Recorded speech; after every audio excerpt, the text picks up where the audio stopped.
On a vu le premier sourire de Maëva, c'était devant les poissons. Et elle nous a demandé des poissons à la maison. Je suis Loïc, le papa de Maëva, 4 ans et demi aujourd'hui.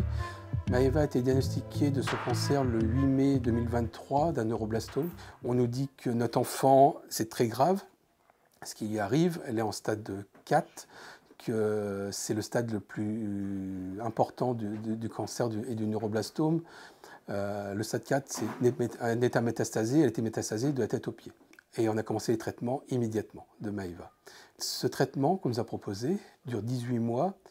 C'est un traitement qui est assez éprouvant pour l'enfant et pour les parents. Il faut imaginer que l'enfant est pendant 3 semaines et demie à 4 semaines enfermé dans une chambre stérile, sans sortir. C'est très dur, surtout pour un enfant qui a 2 ans.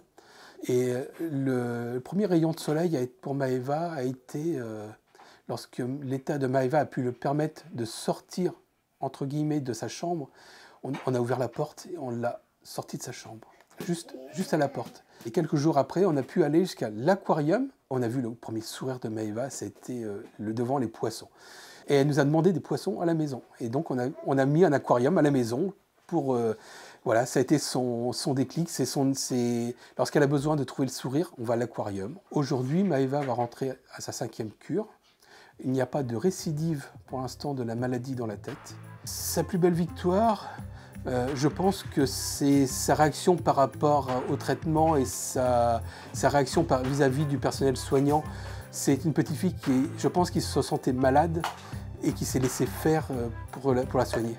Nous, on a eu la chance, c'est une enfant qui aimait courir dans les couloirs et qui aime toujours courir dans les couloirs de Gustave Roussy. Elle est là, elle nous montre que je me bats, je vis, les traitements peuvent fonctionner.